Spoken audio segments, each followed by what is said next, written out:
Hi everyone, welcome to your English lesson. Okay, in the last lesson you had to design and invent your own chocolate bar. So this is the bit that comes next. Now we know that Willy Wonka's holding a competition to see who can invent the best chocolate bar. So this is your learning objective. It's to write a persuasive presentation. So let's have a look. Right. In today's lesson, we're going to look at persuasion. Now, we're all persuaded at some point in our life to do something. Persuasion is used a lot in advertising to try and get us to buy a certain product. If we take trainers, for instance, you'll find that they use top athletes or famous footballers to advertise them, as we're more likely to buy a product which has been endorsed by them. Endorsed means just, if they wear them, they're great, basically. So today you are going to persuade Willy Wonka to hire you as his new inventor. Okay. The extract opposite shows that Willy Wonka never stops inventing new chocolate bars or sweets, and he has a whole inventing room just for that purpose. Now I'm going to read you the extract on here. Everlasting gobstoppers, cried Mr. Wonka proudly. They're completely new.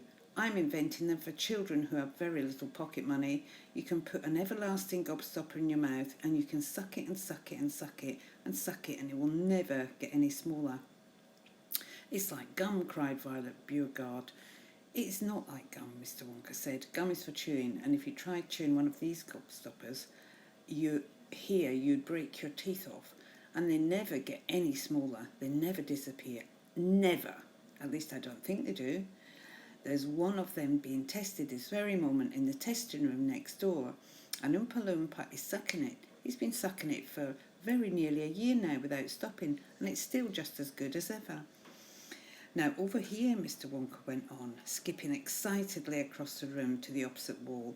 Over here I am inventing a completely new line in toffees. He stopped beside a large saucepan. The saucepan was full of a thick, gooey, purplish treacle, boiling and bubbling. By standing on his toes, little Charlie could just see inside it. That's hair toffee, cried Mr. Wonka. You eat just one tiny bit of that, and in exactly half an hour, a brand new, luscious, thick, silky, beautiful crop of hair will start growing all over the top of your head, and a moustache, and a beard. I bet a lot of people would like that kind of toffee. Okay, so we know, well, some of them are a bit, you would never make any money if you had a gobstopper that lasted forever. However, we've got to try and make our bar probably the most tempting ever, so that Willy Wonka can't refuse us being his new inventor. Okay, now the one I did last week was this one, and I called it Cloud 9, and Cloud 9 is an old saying. If someone said to you, how are you feeling today? You'd say, I'm on Cloud 9. It means you're really, really happy. It's like an old saying, a bit like saying, I'm on top of the world today. It's just an old saying. So Cloud 9, you're really happy. And that's why I chose that name for mine. Now I've done a bit on here. New Cloud 9 chocolate bar, delicious, soft, creamy marshmallows. So I've used adjectives to describe it. Covered in silky, creamy milk chocolate, designed to tantalise your taste buds. But I don't know if that's enough for Willy Wonka. So I've had a look, and I think, well, there's little features, key features in persuasion that we need to follow, especially if you're doing an advert or something like this. You're not writing a massive letter, so you've got to try and sell it in about 5 lines. You sell them your chocolate bar. Basically, they make it so good. And there's a little kind of key that you can follow, and here it is. So the key features is a snappy slogan. A slogan that we could use for a Kit Kat is, have a break, have a Kit Kat. And that's a slogan, basically. Tempting descriptions. Soft, strong, and so delicious. So that's tempting people to want your chocolate bar. Interesting question. How do you eat yours? So that's what's called a rhetorical question. A rhetorical question is a question that doesn't really need answering. They're just saying it. How do you eat yours? Exaggeration, when you exaggerate something and you say, oh, you know, I ate millions of sweets last night. Well, really, you didn't eat millions, probably ate loads, but not millions, so you're exaggerating a bit. And here's where you can use exaggeration, the nation's favourite. And then appealing adjectives. Only the crumbliest, flakiest chocolate tastes like chocolate that never tasted before. Now this line here, only the crumbliest, flakiest chocolate tastes like chocolate never tasted before, that was used in an ad for Flake. I like flakes actually, and they are very crumbly. And yes, so they've used appealing adjectives to describe the flake, and that was on an advert once on the TV. So here I've tried it on mine. Snappy slogan, closer to heaven, cloud nine. It's a tempting description, soft, creamy and temptingly tantalising. Interesting question, would you like to be on cloud nine every day? Well, yeah, everybody would like to be happy every day. It's exaggeration for high flyers. My appealing adjectives are only the fluffiest heavenly taste of dreamy clouds.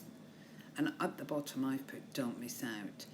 Now that would be, so it's 1, 2, 3, 4, 5 really good sentences for Charlie's, to lure Charlie, to lure Willy Wonka in. So Willy Wonka would look at this and in 5 lines he'll think, yeah, I like the sound of that bar. So you've got, you want to try. So it's over to you to persuade Willy Wonka to hire you as his new inventor. So I'll post this sheet separately to help you think of some notes to make about your new chocolate bar. Remember the key features. So I'll post this as well, this one. These are the key features needed.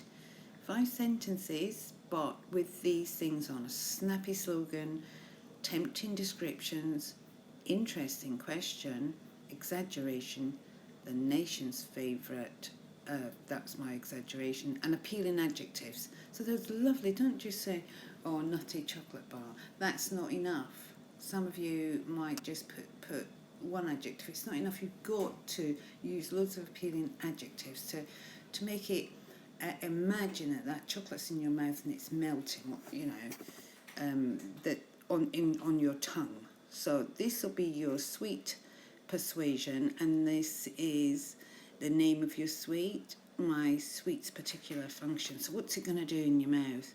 Reason people will buy my sweet, some powerful verbs and adjectives to describe my sweet, a bold statement or claim about my sweet to finish.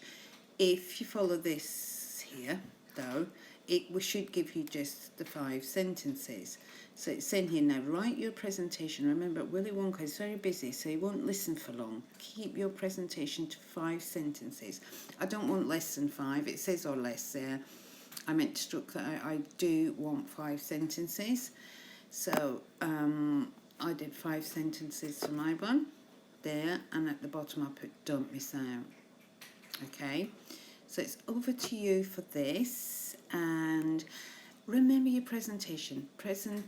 Make things really neat, because make your chocolate bar look lovely, and then your handwriting beautiful, and Willy Wonka is certainly more likely to hire you if you can read a lovely piece of, or a well presented advert for a new chocolate bar.